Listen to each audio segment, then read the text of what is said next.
Oke cuy, Mang Upe ingetin sekali lagi buat kalian semua yang mau nontonin streaming film dan anime. Silahkan langsung digas ke Feed Now sekarang juga. Yang pastinya linknya kita cantumkan di deskripsi. Langsung saja disikat. Oke lah. Halo semuanya, para penonton setia ABP Official dimanapun kalian berada. Hehehe. Semoga kalian selalu sehat dan bahagia selalu cuy. Bagi para penonton setia Mimin nih, Mimin bakal ngadain giveaway uang tunai sebesar Rp500.000 cuy. Dan kabar baiknya, ini untuk 5 orang pemenang cuy. Lumayan lah buat ngopi sampai kembung-kembung lah. Caranya gampang banget. Syarat yang pertama, kalian wajib banget buat subscribe, share, like video Mimin. Syarat yang kedua, komentar request judul film rekomendasi dari kalian dan disertai pantun untuk Mimin. By the way cuy, giveaway-nya akan diundi setiap hari Minggu cuy. Jadi nantikan aja, Mimin akan pilih secara acak untuk kalian. Oke lah, sampai ketemu lagi di video-video Mimin berikutnya. Silahkan ikuti giveaway-nya cuy. Selamat mencoba. Halo semuanya, para manusia berjiwa mulia dimanapun kalian berada. Selamat datang kembali di channel kesayangan kita semua ini. Tempatnya bahas alur cerita anime terbaik, terseru, terbaru, dan terlengkap. Tentunya masih bersama Mang OP hanya di channel ABP yang bakal menghibur kalian semua setiap harinya dengan durasi anime yang mantap-mantap punya cuy. Kali ini cuy, kita akan ngebahas anime yang berjudul Towaru Osa no FRMMO Katsudoki. Nah, siapa nih di sini yang demen banget sama anime yang bergenre action, adventure, komedi ataupun fantasi? Mimin yakin lah, pasti jumlahnya banyak banget. Anime ini menceritakan seorang karyawan perusahaan bernama Tanaka Daichi berusia 38 tahun. Ia sangat menyukai game dan memainkan FRMMO jenis baru bernama One More Free Life Online dengan username-nya yang bernama Earth. Di dalam dunia itu, dia memilih beberapa skill yang umumnya dianggap bagus menjadi tidak berguna. Daichi malah membuat ramuan, memasak makanan lezat yang sia-sia atau berburu monster dengan senjata yang aneh yang dibuatnya. Bagaimanapun juga Daichi hanya menikmati momen saat bermain di dalam gym. Gimana cuy, kalau kalian udah penasaran dengan seperti apa ceritanya? Langsung saja kita sikat sampai tuntas untuk menghibur kalian semuanya. Tanpa bertele-tele lagi, kita sikat saja seperti biasa. Pasang dulu headset kalian, lupakan kenangan tentang mantan. Atur posisi rebahan terbaik kalian. Selamat menonton dengan nyaman. Ceki bro.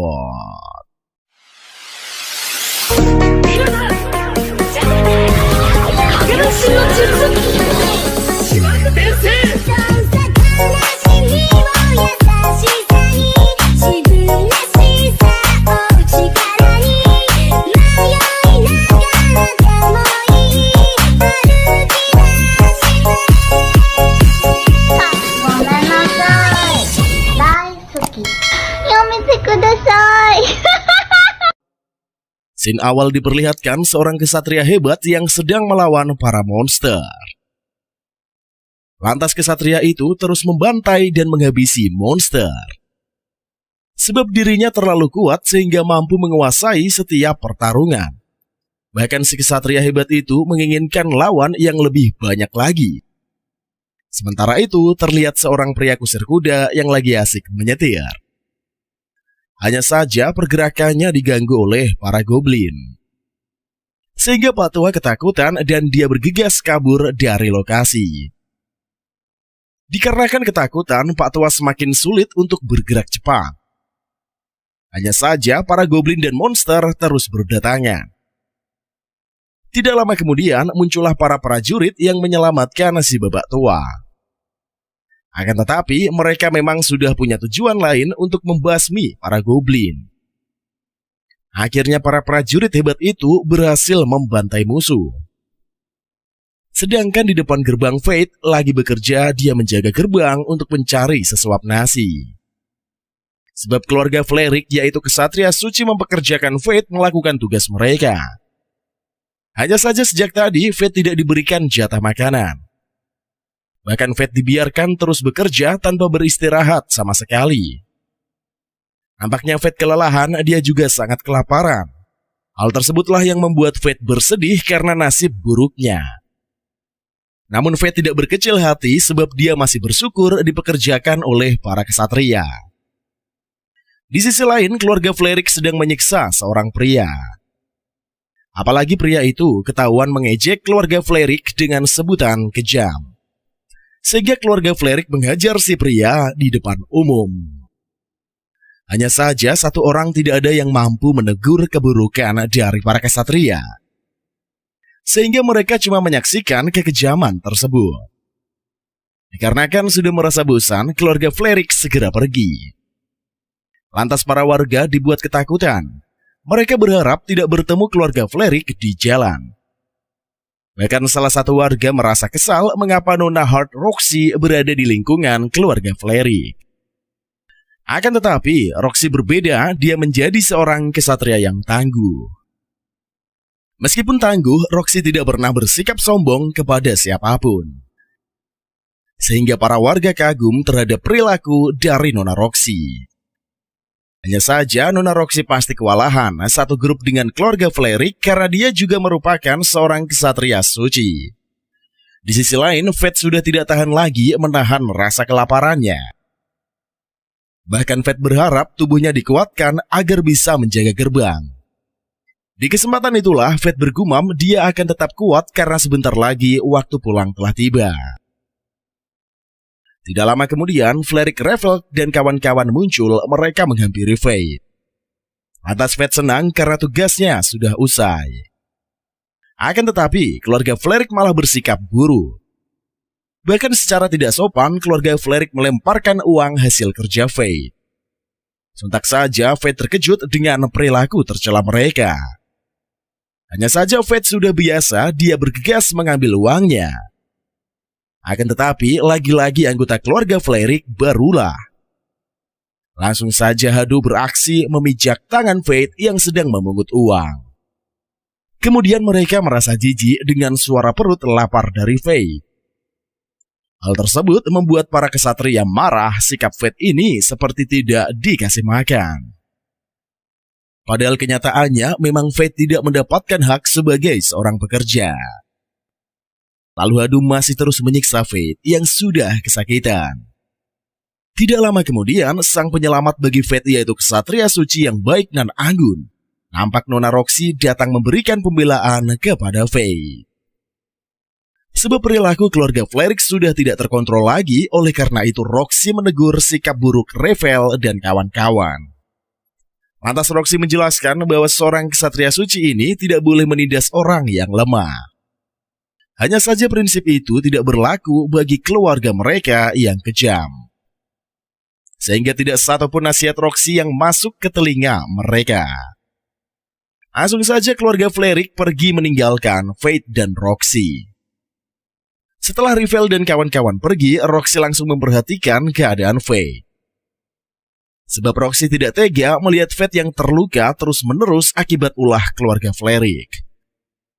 Lantas Roxy menanyakan tentang Fate, namun Fate sadar diri. Meskipun Roxy bersikap baik, Fate tidak bisa menerima semuanya itu. Sebab jika Fate menerima kebaikan dari orang lain, Revel dan keluarga pasti akan marah. Apalagi Fate adalah seorang budak dari keluarga Flerik. Di kesempatan itulah Fate memberikan tongkat bendera yang terjatuh kepada Roxy. Sebelum Fate pergi, Nona Roxy meminta Fate tidak perlu sungkan meminta bantuannya. Hanya saja bagi Fate semuanya itu adalah mustahil. Makanya Fate segera pergi mencari makanan di kedai. Setibanya di kedai, Fate menyantap sepotong makanan yang tidak bergizi. Dikarenakan harganya murah, Fate terpaksa hanya menyantap makanan biasa. Kemudian penjaga kedai mengamati Fate dia iba dengan keadaan Fate yang sekarang. Sebab semua orang sudah tahu keluarga Flerik melakukan kekejaman terhadap para pekerja mereka. Lantas Fate tidak banyak bicara, dia segera pergi dari kedai. Nampaknya Fate masih sangat kelaparan, apalagi cuma menyantap sepotong kecil makanan. Sembari berjalan, Fate bergumam tentang kekuatan dirinya yang tidak berguna sama sekali. Padahal Fate juga diberkahi oleh kemampuan, tapi dia belum mengerti cara penggunaannya. Makanya bagi Fate, kekuatan tidak berdampak untuk dirinya. Fate masih begitu lapar. Namun dia tetap melanjutkan perjalanan. Sontak saja Fate terkejut melihat seorang perampok yang menyusup ke kota. Di kesempatan itulah Fate bergegas menuju gerbang bertemu dengan Nona Roxy. Lantas Fate menginfokan kepada Nona Roxy bahwa ada perampok. Alhasil Roxy bergegas untuk mencari menangkap perampok yang sedang menyusup. Kemudian terdengarlah suara jeritan perampok sehingga Fate waspada. Ternyata benar, tiba-tiba perampok muncul di belakang Fate. Sontak saja Fate terkejut, dia bingung harus menyikapi seperti apa. Hanya saja Fate ingat dia tidak boleh mengecewakan Roxy. Sebab Roxy sangat mempercayai Fate sehingga tidak ingin Roxy bersedih. Di kesempatan itulah Fate memberanikan dirinya untuk menyerang. Meskipun ketakutan, Fate memaksa agar pribadi lemah dalam tubuhnya itu menghilang. Faktanya Fate mempunyai kemampuan, namun dia belum bisa mengendalikan kekuatan miliknya. Lantas Fate bereaksi melancarkan serangan tombak ke arah lawan. Sontak saja Fate kaget mengapa dirinya mendadak menjadi kuat. Sebab kekuatan Fate telah terbangkitkan karena adanya pemicu seperti ambisi untuk kuat. Dikarenakan Fate telah berjuang, dirinya bisa meraih kekuatan dengan sangat sempurna. Akhirnya perampok dikalahkan oleh Fate. Tiba-tiba Roxy muncul. Kemudian Roxy memeriksa keadaan Fate karena khawatir. Lantas Fate shock mendengar suara hati Nona Roxy yang begitu tulus kepadanya. Sehingga Fate yakin bahwa dia bisa mengendalikan diri dengan baik sekarang. Alhasil Roxy berkata dia harus melaporkan ke atasan soal Fate. Hanya saja Fate menolak, dia takut keluarga Verlick akan marah. Di kesempatan itulah Roxy berkata sebaiknya mulai sekarang Fate bekerja untuk keluarganya. Sebab Roxy sudah tidak tahan melihat penindasan yang dilakukan Verlick kepada para pekerja. Sontak saja Fate kaget mendengar ucapan dari Nona Roxy. Setelah mendapatkan kekuatan sempurna, Fate ingin membeli persenjataan. Hanya saja Fate tidak punya cukup uang karena keluarga Verlick hanya memberikan gaji yang sedikit. Sehingga Fate menjadi pekerja yang miskin sampai sekarang. Setibanya di pasar, Fate disambut oleh Pak penjual senjata. Ketika mengetahui Fate merupakan pria kece, Pak penjual ogah melayani Fate sebagai pembeli. Hanya saja Fate tidak peduli, dia sangat membutuhkan senjata. Oleh karena itulah, Fate tetap bertanya senjata pada Pak penjual. Langsung saja penjual merekomendasikan senjata tua dan usang. Dikarenakan hanya punya sedikit uang, Fate menerimanya. Setelah Fate melanjutkan perjalanan, dia mendengar suara hati pedang. Bahkan mereka bisa berkomunikasi secara lancar. Di kesempatan itulah, Fate bereaksi saat para goblin dan monster berdatangan. Langsung saja Fate melancarkan aksinya dan menghabisi para musuh. Sehingga Fate begitu sigap menyerang karena bantuan pedang miliknya. Kemudian Fate melanjutkan perjalanan ke kota. Sembari berjalan, Fate memikirkan tentang kemampuan dari dirinya. Sontak saja Fate kaget saat seorang pria menyeret wanita muda. Alhasil Fate bereaksi mengikuti pria tersebut karena Fate mendengar isak tangis dari dalam hati bocah. Setibanya di lorong, Fate melihat si pria menyiksa si bocah hingga menangis terseduh-seduh. Fate tidak bisa diam menyaksikan kejadian kelam tersebut. Namun dia bingung harus bagaimana menyikapinya. Selanjutnya, scene berada di panti asuhan. Para bocah lagi makan ditemani Ibu Panti. Lantas Ibu Panti menceritakan perdamaian dunia saat dipimpin oleh Tuan Laplace. Di kesempatan itulah Ibu Panti memimpin doa makan untuk para bocah. Kemudian anak Panti berkata harusnya sampai sekarang dunia masih aman seperti dulu. Bahkan dia sangat menginginkan hidup dengan baik tanpa penyiksaan dari para kesatria. Hal tersebut membuat si bocah bersedih sehingga ibu pun memeluknya. Tidak lama suster menginfokan bahwa Sahara belum ketemu. Kehilangan Sahara membuat semuanya menjadi panik. Sementara keluarga Flerik terlihat aman saja meskipun bersikap jahat kepada orang yang lemah. Lantas Memil dan Revel sedang mengobrol di ruangan. Melihat sang kakak yang sangat sibuk, Memil menjadi kepo. Sehingga Revel mengatakan dia sedang mempelajari cara hidup abadi. Sontak saja Memil kaget dengan ucapan gila Revel. Di sisi lain, Sahara masih disiksa oleh seseorang pria jahat. Sebab Yota mendapatkan perintah dari atasan untuk menangkap bocah. Sejak tadi, Yota terus saja menyiksa Sahara yang tidak bersalah. Setelah Yota pergi, muncullah Fate yang menyelamatkan Sahara. Lantas Sahara kaget melihat kedatangan Fate. Lalu Fate menenangkan Sahara karena dia akan menyelamatkannya. Hanya saja Yota muncul, keadaan menjadi semakin panas. Kemudian Fate berpikiran dia harus membawa Sahara ke tempat yang aman. Langsung saja Fate berlari atas perintah sang pedang. Sebab berpura-pura ketakutan di depan orang sok hebat cukup berdampak. Karena merasa Fate ketakutan membuat Yota semakin terpancing. Oleh karena itulah Yota bergegas mengejar Fate. Akan tetapi Fate malah menyerang Yota sehingga kesal. Kemudian Yota bangkit dan membalas penyerangan. Namun sialnya Fate malah lebih kuat darinya, lalu Yota pun tersungkur ke tanah. Akibat serangan brutal Fate, dia menjadi terluka parah. Lantas Fate menanyakan siapa tuan dari Yota. Dikarenakan Fate mengancamnya, Yota terpaksa memberitahu bahwa dia diperintahkan oleh Hadu Flerik. Setelahnya Fate membawa Sahara pergi dari lorong. Ketika mendengar suara perut Sahara, dengan sigap Fate membelikan daging untuk Sahara. Alhasil Sahara menangis haru atas kebaikan dari Fate. Apalagi Sahara tidak pernah makan daging. Selesai makan, Sahara diantar pulang oleh Fate ke asrama. Kemudian Fate mengatakan kepada Sahara dia juga kekurangan silk dalam tubuhnya. Sehingga Fate terus kelaparan, namun Fate tetap kuat sampai sekarang atas nasihat ayah yang dulu. Kemudian Fate melanjutkan perjalanan, dia memeriksa sistem kekuatannya. Nampaknya Fate heran dengan kemampuan baru yang terus bertambah. Bahkan Fate mendapatkan teknik pedang satu tangan. Hal tersebut dapat menunjang kemampuan Fate sekarang menjadi lebih baik. Hanya saja jika lawan Fate tadi menyerang lebih dulu, dia pasti sudah tewas. Namun sekarang Fate telah hadir dengan tampilan dan kekuatan yang memukau.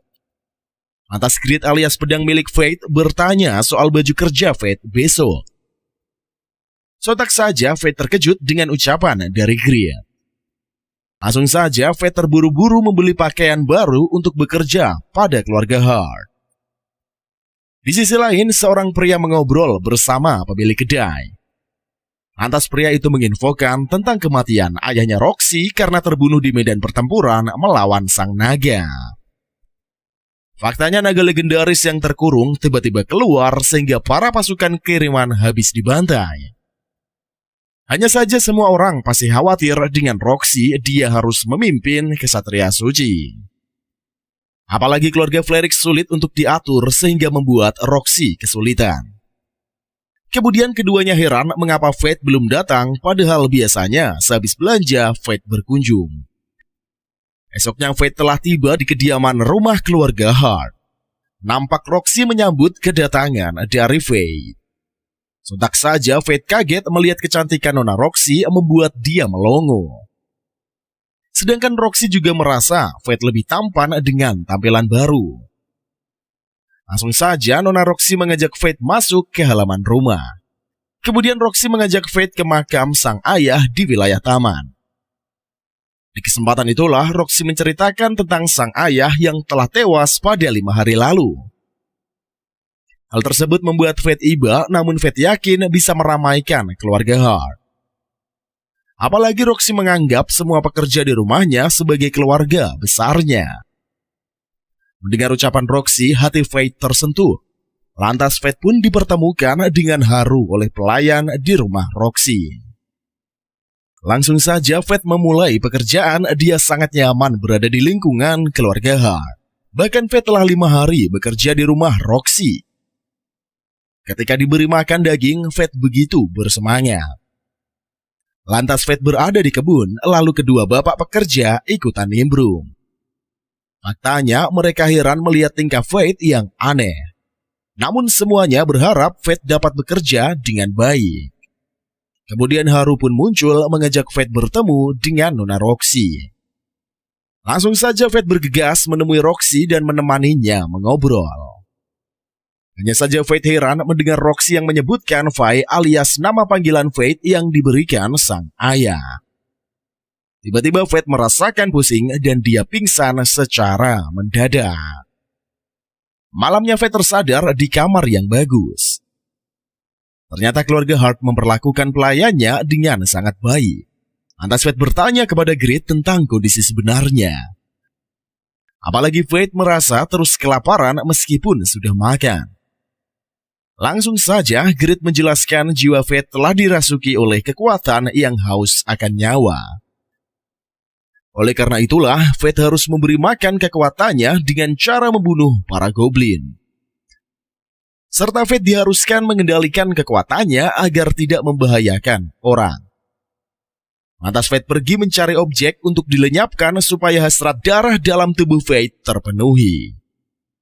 Ketika di luar, Fate merasakan hawa para manusia. Setibanya di hutan, Fate langsung menyerang para goblin hingga tewas. Namun Fate masih kekurangan dan mencari ke wilayah dalam.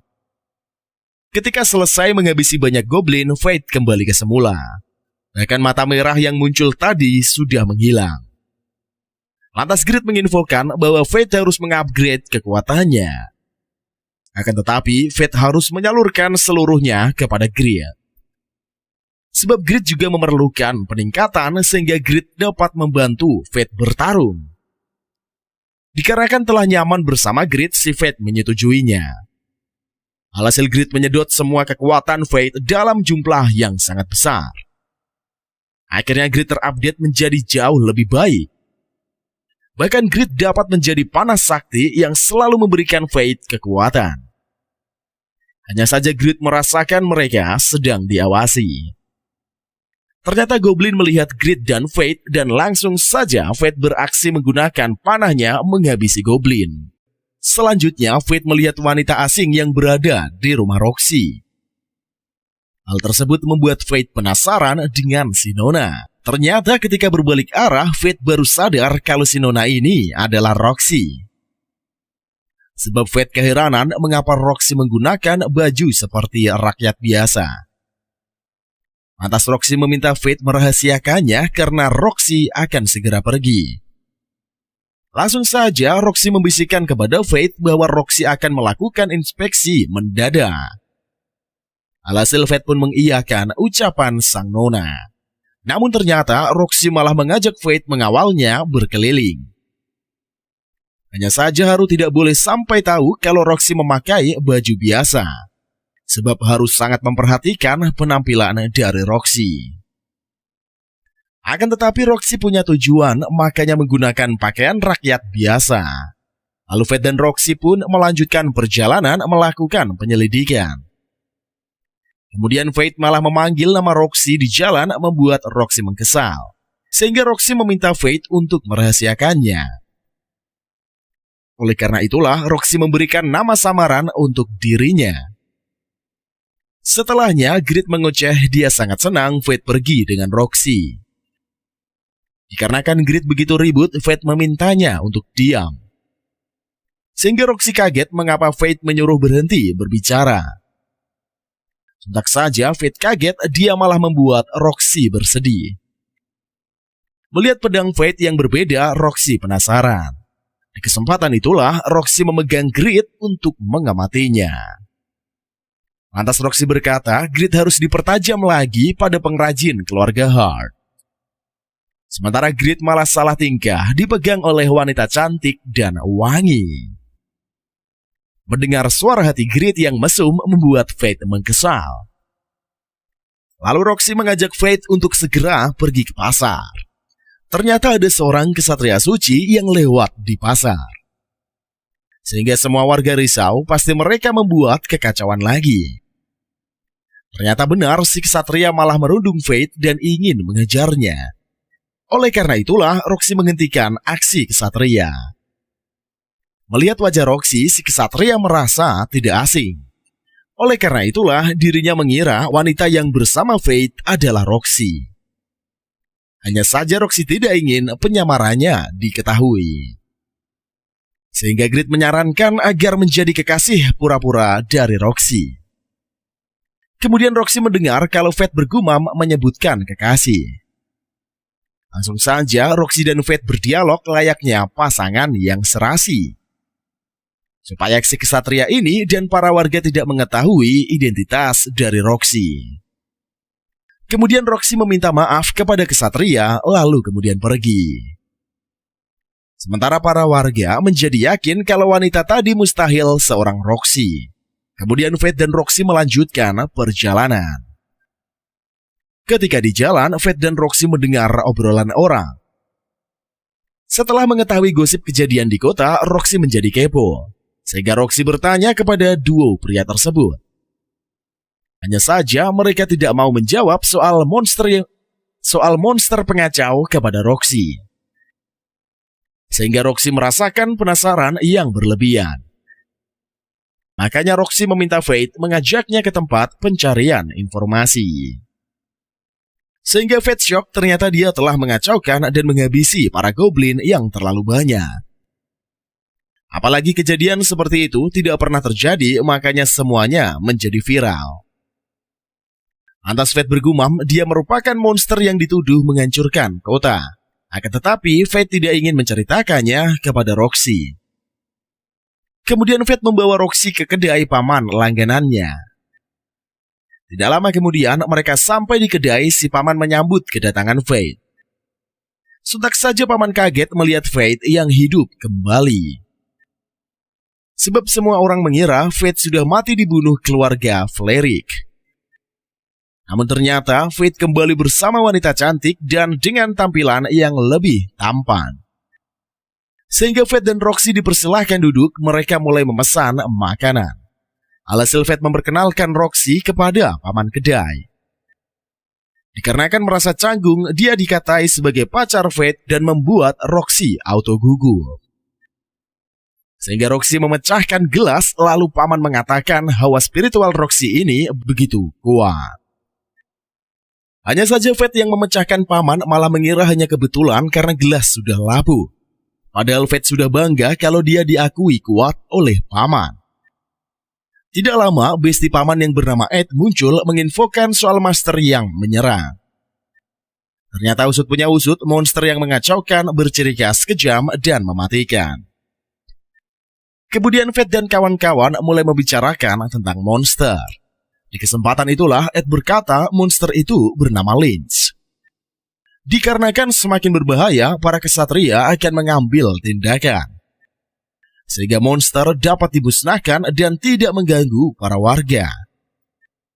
Lalu Roxy menanyakan kebenarannya kepada Ed.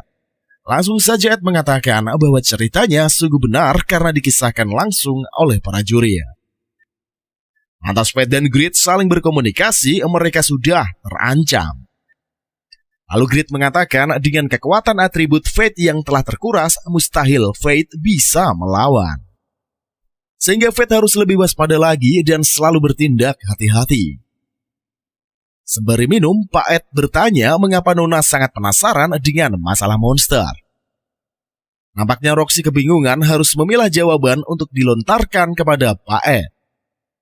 Sebab Ed terlihat heran karena wanita seperti Roxy kepo soal monster. Kemudian Fate bergumam bagaimana kalau Nona Roxy ikut di dalam pertempuran. Kemudian lebih parahnya lagi jika rahasia Fate terbongkar di hadapan Roxy. Hal tersebut membuat Fate semakin overthinking dengan pikirannya sendiri. Tidak lama kemudian para prajurit yang suka berkelana muncul di kedai. Lantas Fate menatap tajam ke arah mereka. Dia penasaran dengan para prajurit. Di kesempatan itulah para prajurit memesan makan kepada paman. Apalagi mereka sudah sangat kelaparan karena terus berkelana. Kemudian salah satu prajurit menghampiri Nona Roxy, dia bahkan memegang baju Roxy. Sontak saja Roxy dan Kainya terkejut menyaksikan si botak yang asal menyentuh orang. Kemudian si botak mengajak Roxy untuk bersenang-senang bersama mereka. Ketika Roxy diperlakukan sembarangan, Fate auto shock. Di kesempatan itulah Fate ingin bereaksi menghentikan si botak. Akan tetapi Nona Roxy sendiri yang mengajar si botak. Langsung saja Roxy mendorong si botak hingga terpental jauh. Kemudian semuanya heran mengapa seorang wanita biasa mampu bertarung seperti kesatria suci. Akhirnya Roxy membuka penyamarannya, dia sudah tidak tahan melihat orang yang bertindak sesuka hati. Lantas Paman Gede berkata dia sudah yakin sedari tadi Roxy yang datang ke kedainya. Sontak saja semua prajurit itu ketakutan karena keluarga Hart merupakan salah satu dari keluarga pendukung raja. Hal tersebut membuat para prajurit ketakutan setengah mati. Lantas si botak dan kawan-kawan berlutut dan bersujud kepada Roxy karena telah mengacau. Hanya saja Roxy telah memaafkan kesalahan dari para prajurit. Sebab Roxy memiliki visi dan misi seperti yang ayah untuk hidup berdampingan dengan orang biasa. Lantas Roxy dan para prajurit berkumpul bersama. Bahkan Roxy bermain laga panco. Selesai bersenang-senang, Roxy dan Fate melanjutkan perjalanan. Di perjalanan, mereka berhenti di tempat penjual permata. Lantas si penjual sangat senang memperlihatkan barang dagangannya. Namun ternyata mereka tidak jadi beli. Kemudian Fate dan Roxy bertemu dengan Hado yang sedang menyiksa seorang bocah. Alhasil Fate mengambil bocah tersebut dari tangan Hado. Lantas keluarga Flerix sangat kesal karena Roxy mengacaukan mereka. Setelahnya Fate dan Roxy lanjut berjalan mengantarkan si bocah bertemu sang ibu. Tidak lama kemudian bocah menemukan ibunya sehingga dia merasa senang. Lalu Fate dan Roxy segera pulang, mereka yakin Haru pasti akan memarahi keduanya. Setelahnya Fate mandi bersama paman pekerja lainnya. Kemudian Fate masuk ke kamar mencari cara agar rahasianya tidak terbongkar. Oleh sebab itulah besoknya Fate berbelanja ke pasar membeli topeng ajaib agar bisa menutupi wajahnya nanti di dalam pertempuran. Langsung saja Fate kembali ke rumah memberikan batu permata kepada Roxy sebagai hadiah. Sehingga Grid yakin bahwa Fate menggunakan kemampuannya untuk mengidentifikasi isi batu permata. Sebab selama ini isi batu permata yang ada kosong. Oleh karena itulah Fate memilihnya terlebih dahulu agar tidak zong ditipu oleh penjual. Sebab karena harganya cukup mahal akan terasa rugi untuk seorang Fate. Namun tetap saja untuk balas budi kepada Roxy, dia menghadiahi Roxy. Lalu kedua insan mengobrol dengan antusias seperti biasanya. Sementara keluarga Flerix sedang berkumpul membahas soal perjalanan ke Galia. Faktanya Galia merupakan tempat pertarungan dengan naga yang telah membunuh ayah Roxy. Selanjutnya, Fate berubah menjadi buas seperti biasa saat dia merasakan kehausan darah. Sehingga Fate ingin segera menghabisi para goblin untuk meningkatkan statusnya. Nampaknya para warga ketakutan melihat sosok asli Fate. Mereka pun segera pergi. Esoknya Fate kembali bekerja di rumah Nona Roxy. Nampaknya Fate begitu bersemangat menjalani kehidupannya yang sekarang. Hanya saja setelah meningkatkan kemampuan, Fate malah harus menanggung konsekuensi penuh soal kehausan darah. Sebab jika Fate tidak memuaskan dahaganya, dia akan semakin mengacau. Lantas Fate dihampiri oleh Nona Roxy yang ingin memberikan tugas. Di kesempatan itulah Roxy mengatakan dia akan mengajak Fate melakukan inspeksi. Oleh sebab itulah, Fate mendengar perkataan Roxy dengan jelas. Ternyata Roxy mengajak Fate bepergian melakukan misi. Tidak lama kemudian, mereka telah tiba di kebun anggur milik keluarga Roxy. Kemudian sang ibu menyambut kedatangan dari Roxy. Lalu Roxy mengomeli sang ibu karena memaksa keluar. Padahal ibu sedang sakit dan diharuskan beristirahat. Hanya saja ibu ingin menyambut kedatangan putrinya. Oleh karena itulah, Roxy memberikan salam kepada sang ibu. Sontak saja sang ibu heran menyaksikan kedatangan dari pria asing. Di kesempatan itulah, Roxy memperkenalkan Faith yang adalah karyawannya. Sehingga Faith mengucapkan namanya agar ibu Roxy mengenalinya. Alhasil ibu Roxy juga memperkenalkan dirinya yang bernama Aisyah. Setelahnya Roxy masuk ke dalam bersama dengan sang ibu. Sedangkan Faith pergi bekerja di kebun memanen buah anggur. Faktanya setiap hari Roxy ke kebun anggur untuk membantu panen. Namun alasan lainnya karena monster bermunculan di saat waktunya memanen. Sehingga Roxy bertugas untuk menghabisi monster yang berdatangan. Lalu Roxy masuk ke kamar, dia melihat karikatur ayahnya. Lantas Roxy memegang boneka karikatur sambil menangis mengingat sang ayah. Roxy mengulang kisah kebersamaan sang ayah di khayalannya. Nampaknya sang ayah begitu sabar mengajari Roxy berlatih. Sedangkan Roxy terlihat sangat manja kepada ayahnya. Hal tersebut membuat Roxy galau dan bersedih mengingat momentum dengan sang ayah. Kemudian Roxy menangis karena mengingat kembali kisah sedihnya. Sementara Faith lagi asik bekerja dengan staf kebun. Di kesempatan itulah mereka mengobrol karena sedang jam istirahat. Nampak keduanya menikmati minuman anggur yang diperas langsung. Sehingga Faith menikmati kelezatan minuman dengan antusias. Kemudian Pak Bobby menceritakan tentang Nona Roxy dan ayahnya. Mendengar kisah sedih Roxy membuat Faith menjadi iba. Di kesempatan itulah mereka bergegas melanjutkan pekerjaan. Tidak lama Faith sudah selesai, dia akan kembali dengan Nona Roxy. Akan tetapi, Roxy masih sibuk melakukan sesuatu sehingga Faith pulang duluan. Di perjalanan, Faith melihat seorang wanita bermata merah. Dia berasal dari Gale. Sebelum pergi, Mine mengatakan dia ikhlas monster kali ini dilahap oleh Faith. Namun Faith akan berhutang satu monster dengan Mine. Sepertinya Mine juga sama seperti Faith terkena sindrom kehausan darah. Kemudian Roxy muncul dan melihat Faith berpapasan dengan wanita misterius itu. Setelah itu Faith dan Roxy bergegas kembali ke rumah Roxy. Sembari berjalan, Faith bertanya soal Roxy. Di kesempatan itulah Faith menanyakan tentang perlawanan terhadap monster.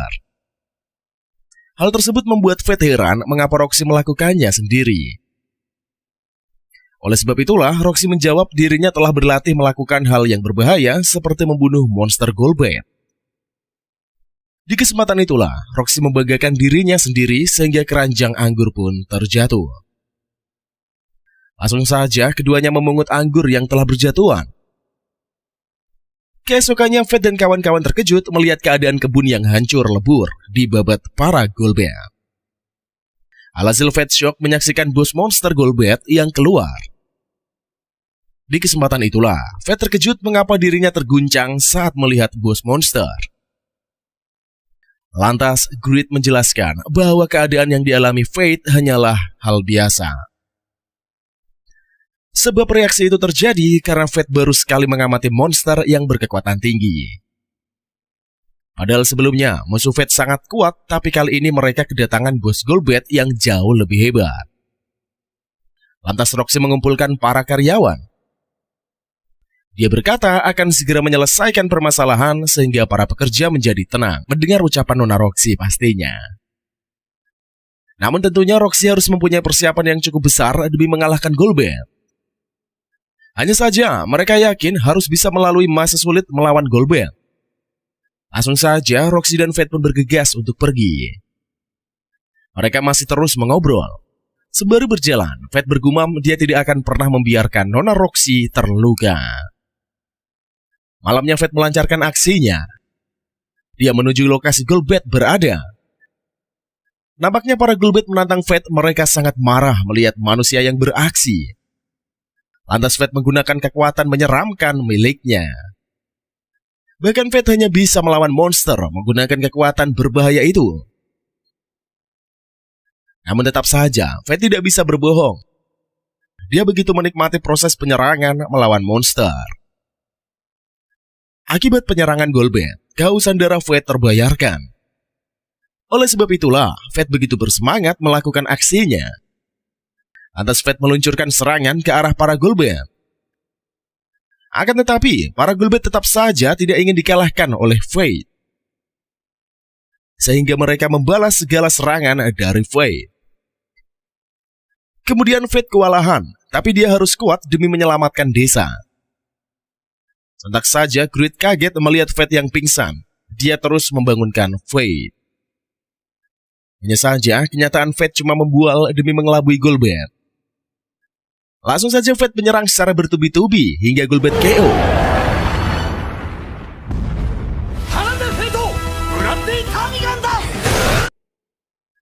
Keesokannya, Roxy dan yang lainnya syok melihat para Golbat yang tewas. Sehingga mereka sangat senang dan merayakan kemenangan. Kemudian Fate diajak makan bareng di meja makan. Nampak Aisyah senang menyaksikan kedekatan Roxy dan Fate. Alhasil Roxy menceritakan kepada ibunya bahwa para Golbat dihabisi oleh seseorang. Bahkan Roxy yakin main si wanita dari Galia yang menghabisi Golbat. Sebab hanya orang Galia lah yang mampu menghabisi monster kelas atas. Sehingga Roxy begitu senang permasalahan diselesaikan. Kemudian Fate merasa lega karena ada orang lain yang telah dicurigai sebagai pembunuh Golbat. Alhasil, nama Fate tidak mungkin terungkap membuat Fate tenang. Lalu Fate berkunjung ke kedai langganannya. Nampaknya Fate menguping pembicaraan orang sekitar yang bergosip soal keluarga Hart. Di sisi lain, para kesatria telah berkumpul. Mereka akan diutus ke Galia. Hanya saja keluarga Fleric telah mengatur agar Nona Roxy ini yang pergi ke sarang kematian. Lantas ketiga saudara bersenang-senang dengan kepergian Roxy. Hanya saja, Hado kepo dengan penelitian keabadian yang dilakukan sang kakak. Namun sang kakak memerintahkan Hado lebih waspada menjalankan misi mereka. Ketiga saudara itu selalu bahagia di atas penderitaan keluarga Hart. Sebab bagi keluarga Fleric, Roxy dan keluarganya adalah penghalang. Sehingga apapun yang dilakukan keluarga Fleric dihentikannya. Akan tetapi, jika Roxy diutus ke sana, kemungkinan dia akan tewas sama seperti sang ayah. Namun sepertinya, Fate tidak akan membiarkan Roxy tewas, dia akan melindunginya. Sedangkan mereka malah bersantai menikmati kehidupan yang tenang. Sementara Fate terkejut mendengarkan kabar Roxy yang dikirim ke Galia. Sehingga Fate buru-buru pulang ke rumah Roxy. Ternyata Roxy sedang berada di makam sang ayah. Kemudian Fate meminta Roxy tidak pergi ke Galia. Namun Roxy tetap bersikeras dengan tanggung jawabnya. Selanjutnya, Hado telah tiba di lokasi untuk melanjutkan misi pembunuh Makuro alias yang disebut sebagai pembunuh yang brutal. Di kesempatan itulah, Fate membuka topengnya menampakkan wajah aslinya. Sontak saja Hado syok menyaksikan Makuro adalah Fate. Kemudian para anggota Hado ikutan syok menyaksikan Fate yang menjadi hebat. Lantas Hado berkata dia tidak percaya dengan orang yang lemah seperti Fate yang memiliki kekuatan dahsyat. Hanya saja Fate tidak peduli, dia malah mempersiapkan diri untuk mengajar Hado. Sementara Hado cuma tertawa, mustahil sampah seperti Fate berhasil mengalahkan monster hebat. Langsung saja Fate beraksi melawan Hado, dia ingin membalaskan dendamnya. Apalagi Hado juga telah mengirim Nona Roxy ke Gale, tempat yang sangat mengerikan. Hal tersebut membuat Fate semakin kesal terhadap keluarga Fleric. Lantas Hado bereaksi menggunakan pedangnya. Faktanya Hado mengira pedang yang dimiliki Fate palsu dan tidak berguna. Berbeda dengan pedang yang dimiliki Hado, yaitu pedang kesatria yang suci. Lalu Hado mengayunkan pedang ke arah Fate.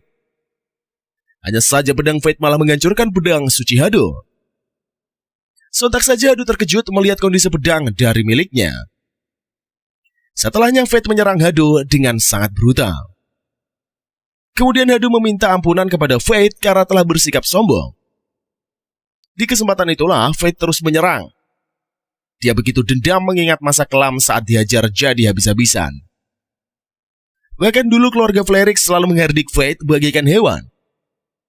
Alhasil Fate semakin marah terbayang momen mengerikan dulu. Langsung saja Fate melemparkan Hado ke langit. Kemudian Fate melancarkan serangan hingga tubuh Hado hancur mengisahkan setengah badannya. Alhasil Hado terjatuh dari langit dan hampir meninggoy. Oleh sebab itulah Fate mendekati Hado untuk segera membunuhnya. Lantas Hado meminta Fate membiarkan dirinya untuk tetap hidup. Sementara Fate tidak peduli, dia akan balas dendam kepada Hado. Di kesempatan itulah Hado berkata akan menghentikan ekspedisi Roxy ke Gale. Hanya saja Fate malah membunuh Hado dan tidak peduli mendengar ucapan Hado. Keesokannya, Roxy berpamitan kepada semua pekerja untuk melakukan misi ke Gale.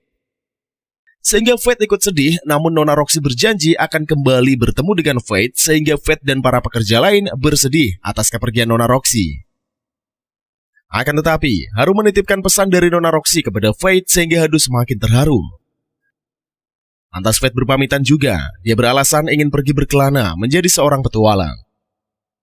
Langsung saja Haru memberikan gaji Fate serta pesangon yang banyak untuk Fate.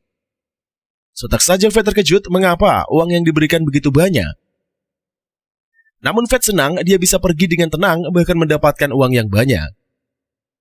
Setelahnya Fate bereaksi, dia segera melakukan perjalanan ke Gale. Hanya saja Fate tidak punya kendaraan bahkan kereta sewaan menolak untuk pergi. Sebab mereka takut ke Gale saat para monster akan keluar. Ketika Fate pergi ke kedai untuk makan, dia bertemu seseorang.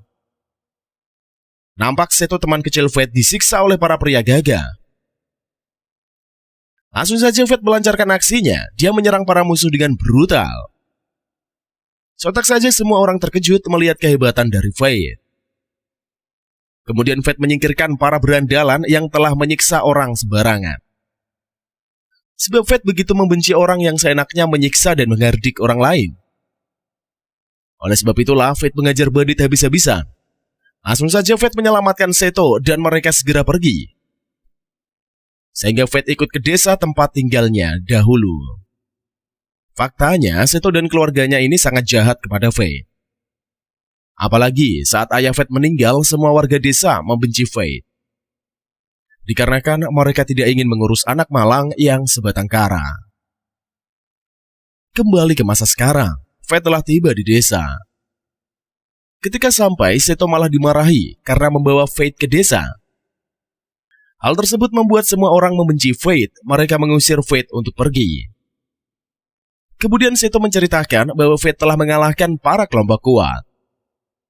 Hanya saja mereka tetap tidak bisa merasa bersalah sama sekali. Oleh sebab itulah Fate harus membuktikan kehebatan di depan para warga. Apalagi sekarang pasukan monster berdatangan sehingga Fate harus waspada. Hanya saja Fate tetap kuat dan dia tidak merasa ketakutan sama sekali. Tapi para warga malah mengusir Fate sehingga Fate pun masuk ke rumah Seto. Lantas Fate melihat keadaan rumah Seto yang sederhana. Kemudian Fate duduk di kursi sambil menikmati secangkir teh hangat. Faktanya Fate disambut dengan baik oleh Seto di rumahnya. Bahkan Fate ikut senang menyaksikan kemanisan anaknya Seto. Oleh sebab itulah Fate memperhatikan tingkah si bocah. Lalu Fate bertanya kepada Seto di mana keberadaan istrinya. Mendengar pertanyaan Fate membuat Seto menjadi galau. Sehingga Seto menjawab Fate dengan perasaan yang sedih. Lantas Seto menceritakan bahwa istrinya telah tewas. Sehingga Seto hanya tinggal berdua dengan sang anak. Mendengar ucapan Seto membuat Fate ikutan sedih, dia tidak membayangkan berada di posisi Seto. Hanya saja Fate menjadi ingin membantu, dia menyadari bahwa Seto berbeda dari yang dulu. Di kesempatan itulah Fate menatap anak Seto, dia pun menjadi iba. Kemudian anaknya Seto meminta izin bermain laga panco bersama Fate. Kemudian Fate menjawab dia memperbolehkan Tika bermain dengannya. Langsung saja Tika pun melakukan laga adu panco dan dia begitu bersemangat. Lalu Fate menjadi senang karena Tika mulai bergembira. Faktanya Seto yang dahulu adalah orang yang jahat sama seperti keluarganya. Namun sekarang Seto berubah, dia lebih menghargai orang lain. Apalagi kepergian sang istri membuat Seto semakin terpukul. Hanya saja Seto tetap dengan telaten mengurus anak perempuannya. Alhasil Fate senang karena Seto berubah menjadi pribadi yang lebih baik setelah mempunyai anak. Fate dan Tika sudah sangat akrab. Padahal mereka baru saja bertemu, namun Fate berhasil akrab dengan si bocah. Selanjutnya monster naga telah beraksi melancarkan serangan ke rumah penduduk. Alhasil semua orang kampung memilih untuk kabur. Sedangkan Fate malah pingsan akibat permen yang diberikan oleh anak Seto. Faktanya anak Seto mendapatkan permen dari sang kakek. Sehingga permen itu pun sudah disiapkan sejak awal untuk menghilangkan kesadaran Fate. Kemudian Seto membuat ramuan agar Fate segera terbangun. Di kesempatan itulah Seto meracik obat dengan baik demi Fate. Langsung saja Seto pun meminumkan obat kepada Fate. Sehingga Fate terbangun dan dia memuntahkan isi perutnya. Akhirnya Fate sudah sembuh setelah meminum obat racikan dari Seto. Oleh sebab itulah Fate dan Seto bersiap untuk pergi. Bahkan mereka telah menyadari kehancuran di kota. Lantas Seto membawa Fate menuju ke lokasi monster. Hanya saja Seto takut terjadi sesuatu dengan Fate. Namun dia yakin Fate orang yang begitu kuat kemungkinan menang cukup besar. Di kesempatan itulah Fate melancarkan aksi menghajar para monster. Kemudian Fate melihat beberapa orang yang terancam tewas. Langsung saja Fate turun melawan monster.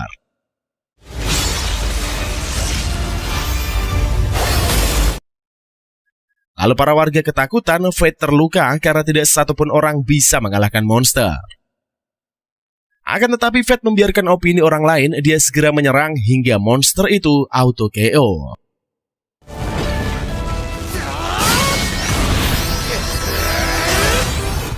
Faktanya kemampuan Fate merupakan kekuatan dari dosa buruk. Alhasil keadaan desa mereka kembali membaik. Dikarenakan Fate menggunakan pedang yang hebat, dia mampu mengalahkan para monster. Apalagi Grid sudah mengupgrade dirinya sehingga lebih jago lagi. Oleh sebab itulah Fate berhasil menang, dia mendapatkan banyak peningkatan kemampuan. Hal tersebut membuat para warga senang akibat perbuatan baik Fate, padahal mereka mengira Fate adalah orang biasa. Tapi kenyataannya Fate begitu kuat. Setelahnya para warga mengucapkan terima kasih kepada Fate. Sebab tanpa rasa takut, Fate menyelamatkan orang-orang lemah. Lalu Fate menjawab menolong orang-orang yang kesulitan merupakan kebiasaan dari Fate. Sehingga Fate tidak pernah ambil pusing dan merasa terbebani saat membantu orang lain. Mendengar ucapan Fate, para warga menjadi terharu. Kemudian Fate dan Seto melanjutkan perjalanan bersama putri kecil dari Seto. Lantas Seto menanyakan mengapa Fate memilih bekerja sebagai prajurit. Alhasil Fate menjawab dia hanya melakukan hal yang disukainya. Apalagi setelah diperlakukan kejam saat dulu Fate menjadi prajurit. Di kesempatan itulah Seto berkata dia akan mencari pekerjaan di kota demi memenuhi kebutuhan sang anak. Alhasil Fate sangat senang akhirnya Seto menjadi seorang ayah yang baik. Padahal saat masih kecil, Seto adalah orang yang tengil. Lantas Seto meminta Fate menonjok pipinya demi menebus kesalahan Seto semasa kecil. Kemudian Fate kebingungan merespon pembicaraan konyol dari Seto. Hanya saja Grid menyuruh Fate mengimbangi tindakan Seto. Sebab Seto merasa sedih kalau Fate terus mengasihaninya. Oleh karena itulah Fate menyetujui permintaan yang diinginkan oleh Seto. Langsung saja Seto melancarkan serangan, dia menumbuk pipi Seto hingga memar.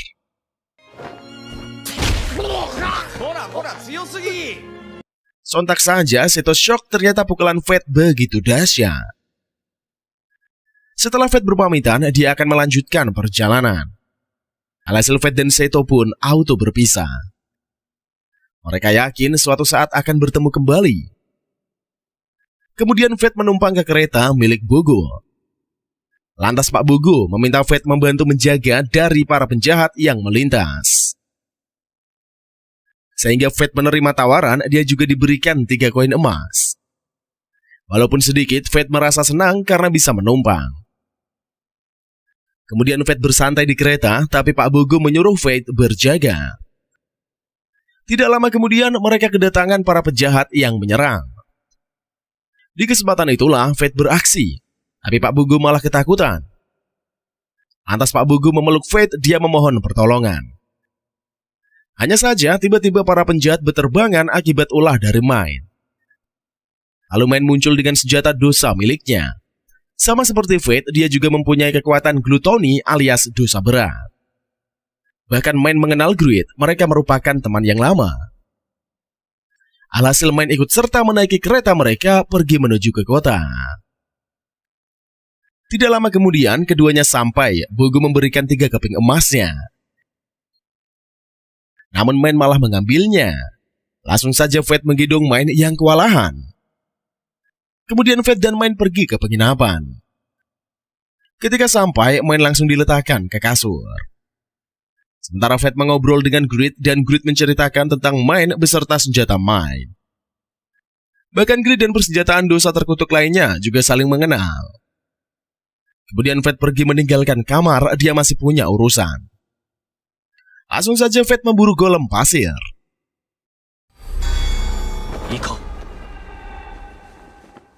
Faktanya golem pasir begitu berbahaya, bahkan ksatria sulit menghabisinya.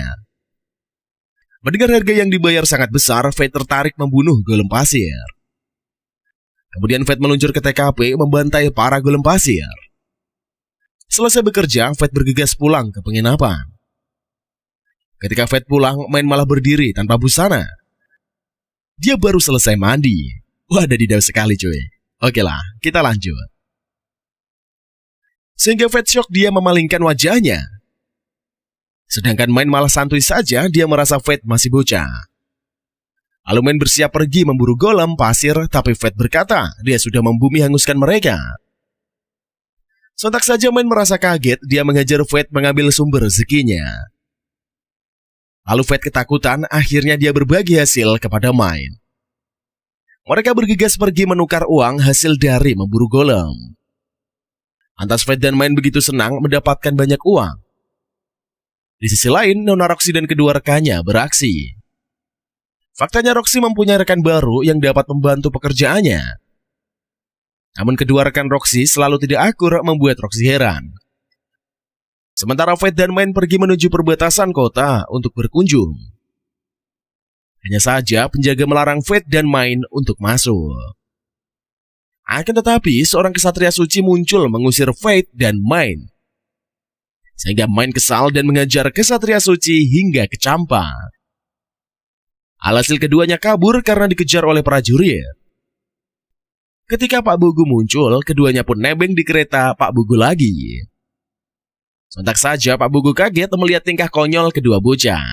Dan ceritanya pun usai dulu bersambung sampai di sini cuy. Sampai bertemu lagi di episode selanjutnya.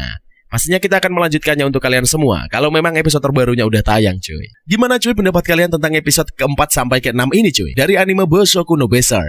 Coba tuliskan pendapat kalian di kolom komentar. Menurut kalian gimana nih? Mimin lanjut nggak nih alur cerita dari anime yang satu ini? Silahkan di komen lah. Lanjut bila kalian mau dilanjut. Kalau kalian suka dan mau lanjut, silahkan jangan lupa juga untuk like, comment, dan subscribe. Share juga ke teman-teman kalian. Tapi ya sabar dulu cuy. Soalnya episode terbarunya juga masih ongoing. Pasti kalau udah tayang, kita akan langsung bahas untuk kalian. Oke lah kalau begitu, terima kasih yang menonton dari awal sampai akhir. Sampai ketemu di konten berikutnya. Masih bersama Mang OP hanya di channel ABP. See you in the next video and bye-bye.